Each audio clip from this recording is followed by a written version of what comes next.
नमस्कार, मैं हूँ विकास टेकरे और आप सभी का स्वागत करता हूँ द हिस्ट्री यूट्यूब चैनल में। आज हम बात करेंगे मराठा साम्राज्य के स्रोत और मराठों के उदय के बारे में। हम ये समझेंगे कि कैसे एक सामान्य क्षेत्र एक बड़े साम्राज्य के रूप में तब्दील हुआ। दोस्तों, मराठों का इतिहास इस किताब से हमारी जानकारी है जो हम आपको देने वाले हैं, और इसके राइटर हैं हरीश कुमार खत्री। हरीश कुमार खत्री की इस किताब से मैंने नोट्स तैयार किया हूं, जिनसे मैं आपको समझाने की कोशिश करूंगा। दोस्तों, बात करें मराठों के मराठा इतिहास के स्रोत की, तो इसे हम 3 समयकाल में बांटते हैं।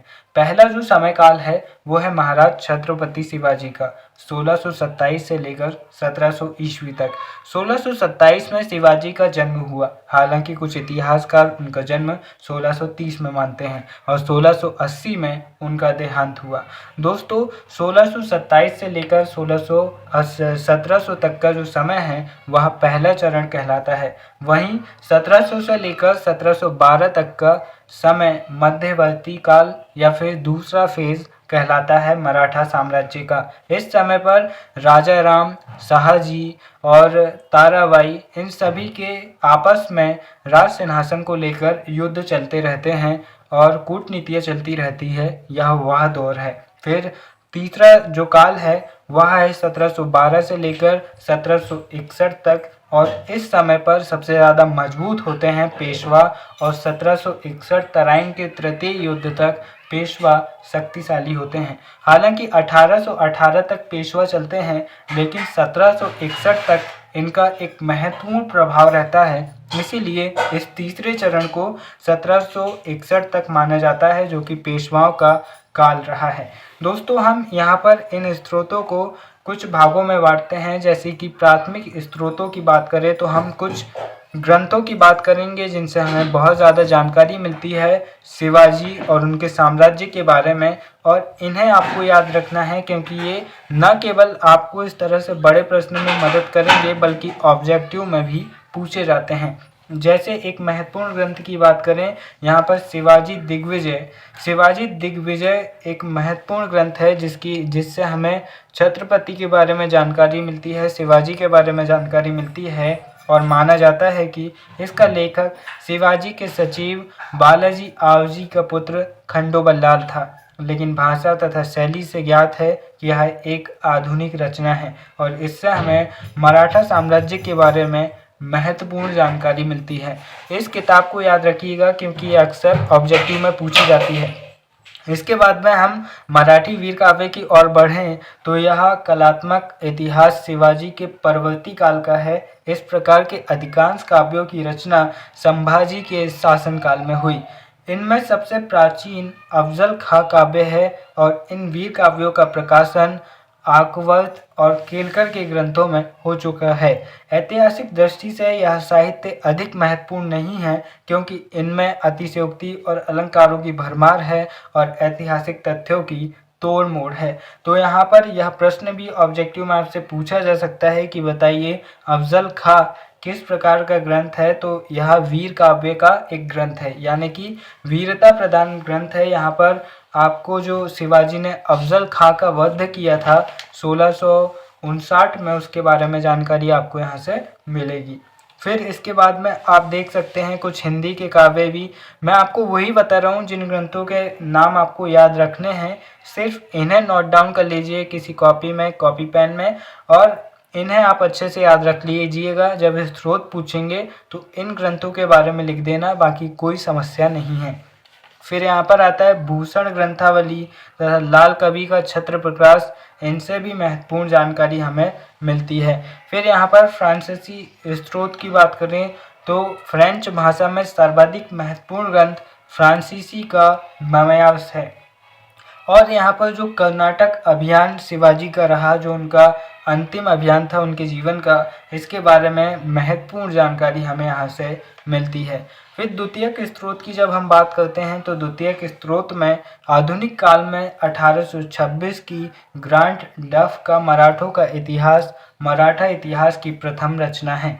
डफ के डफ ने अत्यंत परिश्रम से ऐतिहासिक सामग्री को एकत्रित किया था और पहली बार उसे व्यवस्थित रूप में प्रकाशित किया था, लेकिन बहुत सी ऐसी सामग्री थी जो डफ को उस समय प्राप्त नहीं हुई थी। रनाडे यानी कि महादेव गोविंद रनाडे, एम.जी. रनाडे का राइज ऑफ मराठा पावर 1900 में लिखा गया यह ग्रंथ मराठा राष्ट्रीय भावना की शक्तिशाली अभिव्यक्ति है और इससे हमें मराठा साम्राज्य के बारे में एक सटीक जानकारी प्राप्त होती है। इसके बाद हम देखते हैं किनकेड व पारसनीस के ग्रंथ अ हिस्ट्री ऑफ मराठा प्यूपिल 1918 में लिखी गई यह पुस्तक में मराठा की परंपराओं तथा प्राचीन इतिहास पर प्रकाश डाला गया है। जदुनाथ सरकार द्वारा मराठा इतिहास के समस्त स्रोतों का अध्ययन उनके ग्रंथ शिवाजी एंड हिज टाइम 1919 में प्राप्त होता है। यहाँ पर हमने कुछ स्रोतों की बात की और यहाँ मैंने केवल आपको ग्रंथों के बारे में बताया हूँ। इन ग्रंथों को लिख लेना, क्योंकि जो मराठा इतिहास है उसकी जानकारी ग्रंथों से ही मिलती है। इन्होंने ज़्यादा कुछ मंदिर या फिर ज़्यादा बड़े बड़े महलों का निर्माण नहीं करवाया, क्योंकि जो मराठे थे वो काफ़ी डाउन टू अर्थ थे, यानी कि जिस स्थिति में उनकी प्रजा रहती थी उसी स्थिति में वे भी रहना पसंद करते थे। उनके पास मुगलों की तरह या फिर विजयनगर साम्राज्य की तरह बड़े बड़े विशाल महल नहीं थे जो उनके इतिहास की गवाही दे। इसके बाद हम देखते हैं पेशवा काल के इतिहास के स्रोत पर्याप्त मात्रा में उपलब्ध है। इनमें प्रथम स्थान रजवाड़े का विशाल मराठी भाषा में लिखित, या इस ग्रंथ का नाम अगर आपको पढ़ते आ जाए तो आप इसे भी याद कर लेना। इसके बाद में हम जो पेशवा दफ्तर है इससे भी हमें जो अभिलेख है उनके, उससे भी हमें महत्वपूर्ण जानकारी मिलती है। तो ये थे इनके स्रोत की बात। अब हम देखते हैं मराठों के उदय के कारण। दोस्तों यहाँ पर उदय या फिर उत्थान या फिर उत्कर्ष, ये तीनों एक ही होता है। इस तरह के कोई भी प्रश्न आए तो आपको इसी तरह से लिखना है। मैं आपको नोट्स में पूरे अच्छे से बताऊं उससे पहले मैं अपने स्तर पर आपको समझाने का प्रयास करूंगा। मुझे उम्मीद है कि आप वीडियो के आखिर तक बने रहेंगे, क्योंकि वीडियो थोड़ा सा लंबा हो सकता है। अगर आपको किसी चीज़ को बेहतर तरीके से समझना हो तो आपको उसे समय देना पड़ता है, चाहे वो इंसान हो या फिर किताबें हों। दोस्तों यहाँ पर हम देखते हैं जो उदय के कारण, तो आप खुद अपने मन में इमेजिन कीजिए, अपने मन में कल्पना कीजिए कि अगर किसी साम्राज्य को बढ़ना है, बड़ा होना है तो उसकी क्या स्थिति हो सकती है। ऐसे किसी भी प्रश्न की उत्तर आप 5 बिंदुओं में लिख सकते हैं। अगर आपको उत्तर भी याद नहीं है, मान लीजिए आपको उस प्रश्न का उत्तर रत्ती भर याद नहीं है, तो सिर्फ 5 पॉइंट लिखिए ब्लैक पेन से और अंदर इतिहास से जुड़ी कोई भी बात लिख दीजिए। बस थोड़ी ठीक रहना चाहिए, अच्छी भाषा में रहने चाहिए, बस पॉइंट अच्छे से लिख दीजिए, आपको नंबर काफ़ी अच्छे मिल जाएंगे। कौन कौन से पॉइंट? सामाजिक स्थिति, सांस्कृतिक स्थिति, आर्थिक स्थिति, धार्मिक स्थिति, राजनीतिक स्थिति। इन 5 पॉइंटों को आपको लिखना है। और अगर समय है तो एक स्थिति, भौगोलिक स्थिति भी आप लिख सकते हैं अगर आपको जानकारी है तो। और अगर कारण पूछा तो भी आप इन्हें लिख सकते हैं, भौगोलिक कारण, सामाजिक कारण, सांस्कृतिक कारण, आर्थिक कारण। परिणाम पूछा तब भी आप इन्हें लिख सकते हैं, सामाजिक परिणाम, सांस्कृतिक परिणाम, आर्थिक परिणाम, धार्मिक परिणाम। और पॉइंट डाल के अंदर आप अपनी इच्छा से कुछ भी लिख सकते हैं। कम से कम 5 में से आपको 2 से 3 नंबर तो पक्का है कि मिलेंगे ही मिलेंगे। तो भाई खाली छोड़ने से अच्छा है कि कुछ कर आइए, ताकि कुछ तो आपको मिलेंगे। अब मैं आपको मेरे स्तर पर समझाने की कोशिश करता हूँ। भौगोलिक स्थिति, जो महाराष्ट्र है, आज आप जब महाराष्ट्र की बात करते हैं तो महाराष्ट्र जो है वो एक पहाड़ी इलाका है। आप अक्सर फिल्मों में केवल मुंबई को या पुणे को देखते होंगे, लेकिन जब आप महाराष्ट्र के बारे में पढ़ेंगे तो आपको पता चलेगा कि महाराष्ट्र बहुत बड़ी बड़ी पहाड़ियों से घिरा हुआ है, जिसके कारण यहाँ पर ऊबड़ खाबड़ ज़मीन है। यहाँ खेती किसानी भी उतनी बेहतर तरीके से नहीं होती है। तो ऊबड़ खाबड़ और बहुत सारे पहाड़ी मैदान होने के कारण यहाँ पर आक्रमण करना, सीधे आक्रमण करना बहुत मुश्किल बात रही। जब मोहम्मद गजनवी ने, मोहम्मद गौरी ने आक्रमण किया, दिल्ली सल्तनत आई, मुग़ल आए, तो वो भी महाराष्ट्र के इलाकों में आक्रमण करने से बचते रहे, क्योंकि यहाँ पर आक्रमण करना मुश्किल था और आक्रमण करते भी तो किसके ऊपर करते, यहाँ पर कोई बड़ी सत्ता पहले से नहीं थी। क्यों नहीं थी? क्योंकि यहाँ पर यह डेवलप्ड एरिया नहीं है, भौगोलिक स्थिति उतनी बेहतर नहीं है, यहाँ पर बहुत सारे पहाड़ हैं, बहुत मैदानों की कमी है, जिसके कारण यहाँ पर विकास की कमी है। दूसरी बात करते हैं सामाजिक स्थिति की।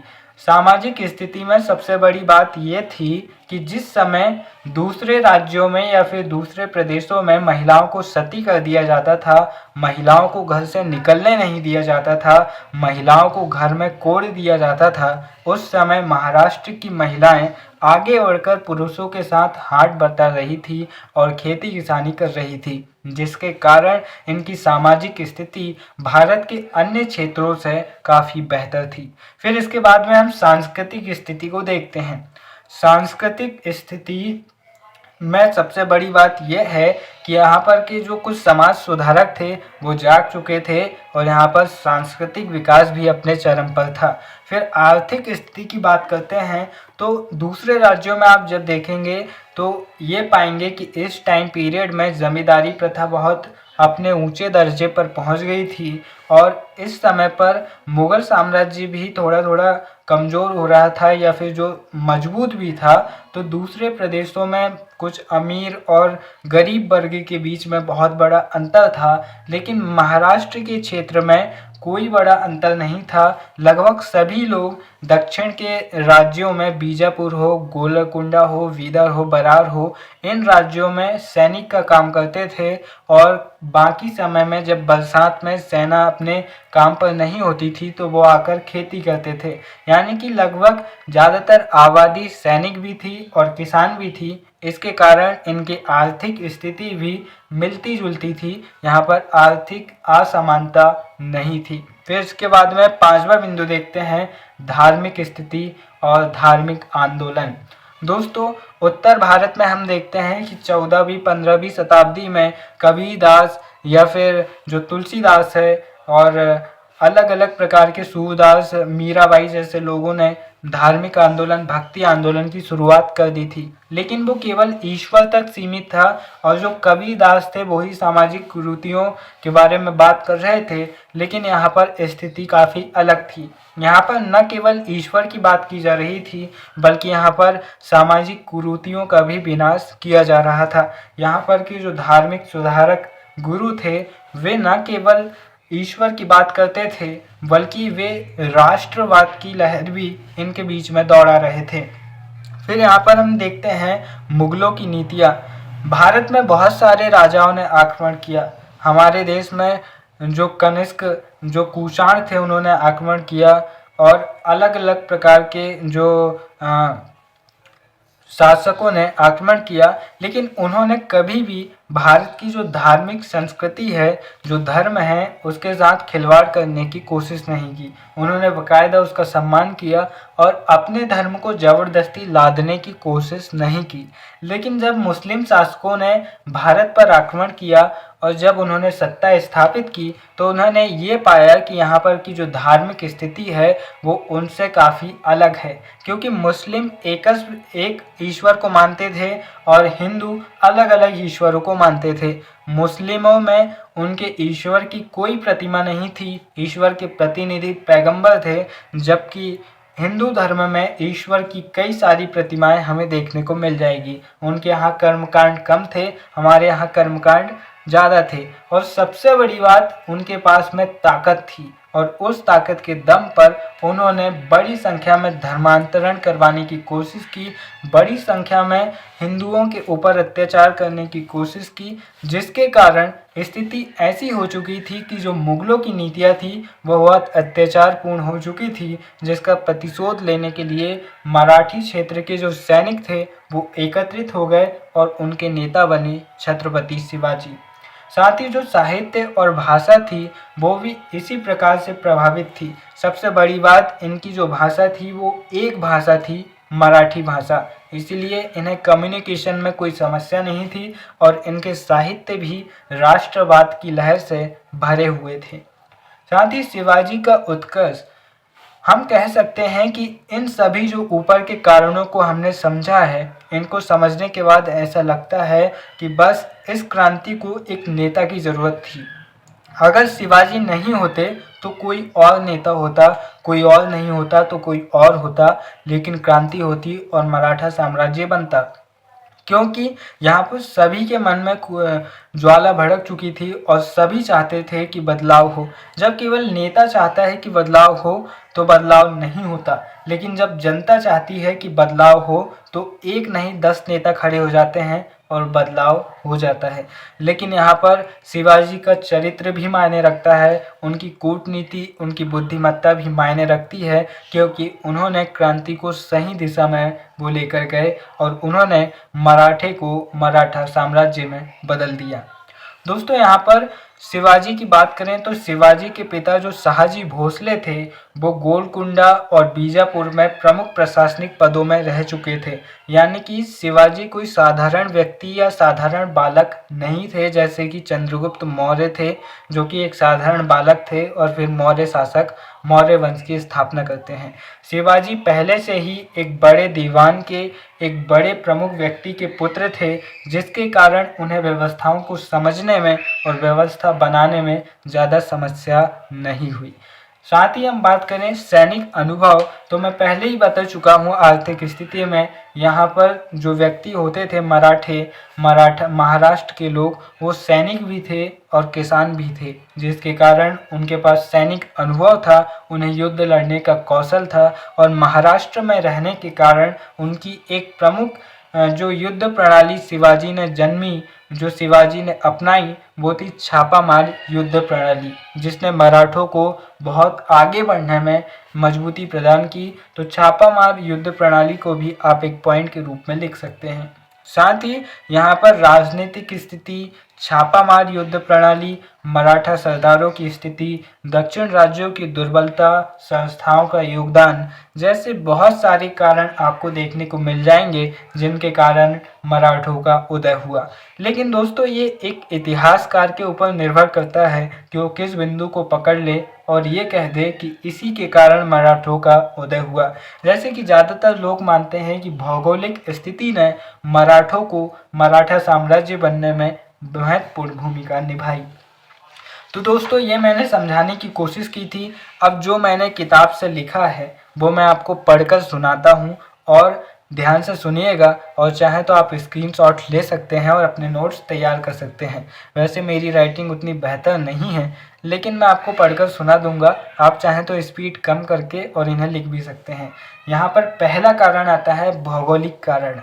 मैं केवल 6 कारण आपको बताऊंगा और 6 कारणों को इस तरह से समझाऊंगा कि आप बचे जो 7-8 कारण बचेंगे, आप उन्हें भी अपने तरीके से लिख पाएंगे। तो यहाँ पर हम देखते हैं पहला कारण, भौगोलिक कारण। मराठों की भौगोलिक परिस्थिति उनके विकास में सहायक थी। महाराष्ट्र का अधिकांश भाग पठारी है। वहाँ पर जीवन की रक्षा के लिए मनुष्यों को प्रकृति से कठोर संघर्ष करना पड़ता है, जिससे वहाँ के निवासी साहसी और परिश्रमी बनते हैं। मध्य युग में वहाँ आक्रमणकारी के लिए बहुत कठिनाई थी तथा वहाँ बड़ी सेना को लेकर चलना व उसके लिए रसद प्राप्त करना बड़ा कठिन था, जबकि सुरक्षा के लिए वहाँ अनेक सुविधाएं थी। स्थान स्थान पर सरलता से ऐसे पहाड़ी किले बनाए जा सकते थे जिनसे रक्षा करना सरल था, परंतु जिनको जीतना कठिन था। उत्तर और दक्षिण भारत के बीच स्थित होने के कारण वहाँ के निवासियों को लाभ था। दक्षिण भारत में आर्य और द्रविड़ नस्लों का मिश्रण बहुत कुछ समानता के आधार पर हुआ, क्योंकि आर्य कभी भी दक्षिण भारत में अपनी पूर्ण सत्ता स्थापित नहीं कर सके। इस कारण दक्षिण निवासियों ने दोनों ही नस्लों की अच्छी बातों को स्वीकार किया था। जो दक्षिण भारत का क्षेत्र है उसे द्रविड़ कहते हैं, जो 4-5 तमिलनाडु, आंध्र प्रदेश, तेलंगाना, कर्नाटका, केरल, इन क्षेत्रों को क्या कहते हैं, द्रविड़ क्षेत्र कहते हैं। ऐसा माना जाता है कि सबसे पहले जो सिंधु घाटी सभ्यता थी वो द्रविड़ों ने बसाई थी। उसके बाद में मध्य एशिया से ये मैक्स मूलर कहते हैं मध्य एशिया से आए, और जो बाल गंगाधर तिलक है वो कहते हैं अंटार्कटिक से आए कुछ लोग, और उन्होंने इन्हें भगा दिया और ये दक्षिण भारत की ओर चले गए। और जो लोग आक्रमण करने आए थे वो आर्य कहलाए, और आर्यों ने फिर वैदिक संस्कृति की स्थापना की, और फिर आर्यों से ही उत्तर भारत का समाज बना और महाजनपद बने। लेकिन जो दक्षिण भारत था वह द्रविड़ लोगों का रहा। तो यहाँ पर उत्तर भारत की आर्य संस्कृति और दक्षिण भारत की द्रविड़ संस्कृति के बीच में महाराष्ट्र का क्षेत्र पड़ता है, जिसके कारण इन्हें दोनों ही संस्कृति से मिलने का मौका मिला और इन्होंने दोनों ही संस्कृति की अच्छी बातों को अपनाया और अपने आप को आगे बढ़ाया। तो यहाँ पर हमने पहला कारण देखा, अब हम दूसरा कारण देखते हैं। दूसरा कारण है धार्मिक कारण। मैं आपको उन्हीं कारणों के बारे में बता रहा हूँ जो महत्वपूर्ण हैं और जिनसे कुछ फैक्ट निकाल कर आप याद कर सकते हैं। संतों ने महाराष्ट्र के उत्थान के लिए आध्यात्मिक पृष्ठभूमि तैयार की। 13वीं सदी में संत ज्ञानेश्वर ने अप्रत्यक्ष रूप से जनमानस में उत्साह का संचार किया। इसी समय चक्रधर नाम के जो एक संत थे, उन्होंने मान भाव आंदोलन की शुरुआत की। मान भाव आंदोलन जिसने धर्म, समाज और राजनीति के क्षेत्र में क्रांति उत्पन्न कर दी। इस आंदोलन के द्वारा अंधविश्वास, जाति पाति, ऊंच नीच की भावना तथा अस्पृश्यता का खुलकर विरोध किया गया। इस आंदोलन में नाई, दर्जी, कुम्हार, माली आदि वर्ग शामिल था। इसमें स्त्रियों को भी धर्म प्रचार के लिए शामिल किया गया था। 15वीं-16वीं सदी में भी धार्मिक आंदोलनों द्वारा समाज सुधार की परंपरा चालू रही। संत तुकाराम, रामदास, ब्रह्मानंद स्वामी, बामन पंडित, चांगदेव, वहीर भट्ट, मुक्ताबाई, नामदेव, रोहिदास, नरहरि सोनार, शांतामाली, संतोष पवार, शेख मोहम्मद आदि ने मानव सेवा, राष्ट्र सेवा आदि के उद्देश्यों को अधिकांशतः गीतों में अभिव्यक्त कर महाराष्ट्र में एक प्रकार का नया शंखनाद किया। यहाँ पर के संतों ने कहा कि जो मानव सेवा है वही राष्ट्र सेवा है, और जो राष्ट्र सेवा है वही ईश्वर की सेवा है। और इन सिद्धांतों ने महाराष्ट्र में राष्ट्रीय भावना को जन्म देने का कार्य किया। सरदेसाई ने इन धर्माचार्यों का वर्णन करते हुए लिखा है, वे आजकल समाचार पत्रों के संवाददाताओं के अनुरूप समझे जा सकते हैं। वे अपनी ओजस्वी प्रवचन देते हैं और हरि कीर्तन का आयोजन करते थे, जो बड़े ध्यान पूर्वक सुने जाते थे तथा जो शिवाजी जैसे कार्यकर्ताओं को उनके राजनीतिक लक्ष्यों की पूर्ति के लिए मानसिक पृष्ठभूमि प्रदान करते थे। महादेव गोविंद रानडे ने कहा, यह आंदोलन किसी वर्ग विशेष का न होकर जन आंदोलन था, क्योंकि यहाँ पर धार्मिक आंदोलन, सामाजिक और आर्थिक संस्कृति सभी की एक सी थी, तो सभी का सोचने का नज़रिया भी एक सा हो चुका था। अब हम यहाँ पर देखते हैं सामाजिक तथा आर्थिक समानता। मराठा समाज में 16वीं सदी में जाति पाति और ऊंच नीच की भावना इतनी अधिक नहीं थी जितनी कि आगे चलकर हो गई। तब स्त्रियां भी सामाजिक जीवन में भाग लेती थी और वे दासी की तरह घर की चारदीवारी में नहीं रहती थी। इस प्रकार की भावनाओं ने मराठों को एकता के सूत्र में बांध दिया और उनमें वह ऊंच नीच की भावना नहीं रही जैसी कि शेष भारत के अन्य भागों में पाई जाती थी।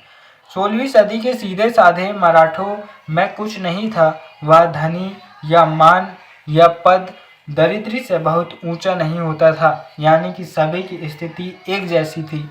गरीब से गरीब आदमी सैनिक भी था और वह खेती का काम भी करता था। इस कारण वह भी बराबर की इज्जत का हकदार समझा जाता था।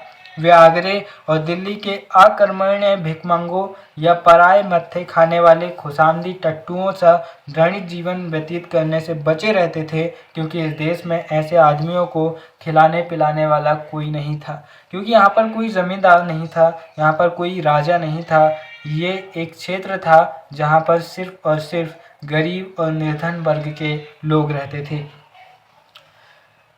पुरानी चाल और गरीबी के कारण मराठा समाज में औरतें न घूंघट डालती थी और न अंतःपुर यानी कि घर में रहती थी। वे पतियों के साथ, अपने बच्चों के साथ मिलकर काम में हाथ बटाती थी और न केवल काम में हाथ बटाती थी बल्कि वो उनके सोचने और विचारने की क्षमता को भी प्रभावित करती थी। जैसे कि हम जानते हैं शिवाजी के जीवन में उनकी माँ जीजाबाई का कितना प्रभाव रहा।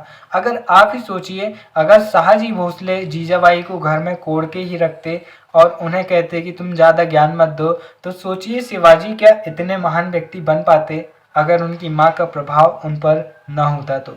फिर हम यहाँ पर अगले पॉइंट को देखते हैं, संस्थाओं का योगदान। महाराष्ट्र में ग्राम संस्थाओं का प्रमुख योगदान रहा। ये संस्थाएं विदेशी प्रभावों से मुक्त रही। ये प्रारंभ में ही स्वायत्तता की पक्षपाती रही। इस व्यवस्था ने स्वतंत्रता की भावना को बनाए रखने में बड़ा सहयोग दिया। औरंगजेब के काल में इस व्यवस्था पर जब आघात हुआ तब महाराष्ट्र की जनता संगठित होकर विदेशी सत्ता को उखाड़ने का प्रयास करने लगी। दोस्तों, यहाँ पर दक्षिण भारत की तरह ग्राम पंचायतों के पास महत्वपूर्ण शक्तियाँ होती थी। उत्तर भारत की तरह जमींदारी या जागीरदारी व्यवस्था यहाँ पर नहीं थी। फिर इसके बाद में हम पांचवा बिंदु देखते हैं, साहित्य और भाषा। मराठी भाषा और साहित्य ने भी मराठों को एक सूत्र में बांधने का काम किया।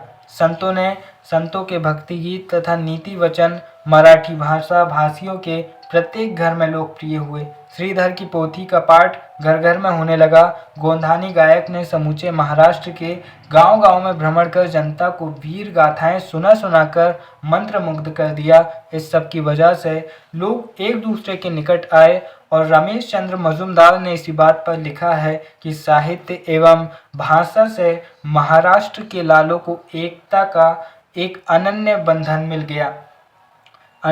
मिल गया। मराठी भाषा के महत्व के विषय में अवध बिहारी पांडे लिखते हैं। आप इन्हें ब्लैक पेन से लिखें जब आप आंसर लिखें। मैंने यहाँ पर लिखना भूला नहीं, जानबूझकर नहीं लिखा, लेकिन आप इन्हें लिख सकते हैं। अवध बिहारी पांडे ने लिखा, मराठी भाषा ने उनको सांस्कृतिक सूत्र में बांधने का काम किया। इस कोटेशन को जब आप लिखेंगे तो आपका आंसर बहुत ज़्यादा हाईलाइट और बहुत ज़्यादा आकर्षक लगने लगेगा। आखिरी पॉइंट देखते हैं, शिवाजी का व्यक्तित्व। इसमें शिवाजी के व्यक्तित्व का भी बहुत बड़ा योगदान है। उन्होंने अपने व्यक्तित्व से बिखरी हुई मराठा जाति को एकत्रित करके एक संयुक्त जाति बना दिया और राष्ट्रीयता की भावना का संचार किया। इनमें कोई जाति प्रथा नहीं थी उस समय इतनी कठोर, क्योंकि सब गरीब थे। सभी की स्थिति एक सी थी। ब्राह्मण भी वैसे ही रहता था और शूद्र भी वैसे ही रहता था और क्षत्रिय भी वैसे ही रहता था। इसलिए इनके पास जातीय कट्टरता का कोई विकल्प नहीं था। इसलिए ये सब एक थे और इन्हें एकत्रित होने में कोई ज़्यादा समस्या नहीं आई। और जब ये एकत्रित हो गए और मराठा साम्राज्य बन गया, तब भी कोई पुरोहित, पंडित या किसी प्राकांड विद्वान का इन पर ज़्यादा प्रभाव नहीं पड़ा।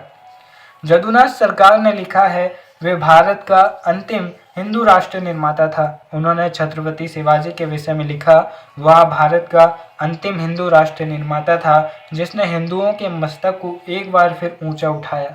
अक्सर हम पढ़ते हैं कि पृथ्वीराज चौहान भारत के अंतिम हिंदू शासक थे। क्या दिल्ली में ही राज करने वाला अंतिम हिंदू शासक होता है? हिंदू शासक छत्रपति शिवाजी थे। और यहाँ पर बात केवल ये नहीं है कि कट्टर हिंदू कौन था, यहाँ पर बात यह है कि हिंदू या फिर सनातनी परंपरा के गौरव का संरक्षण करने वाला अंतिम शक्तिशाली शासक शिवाजी था।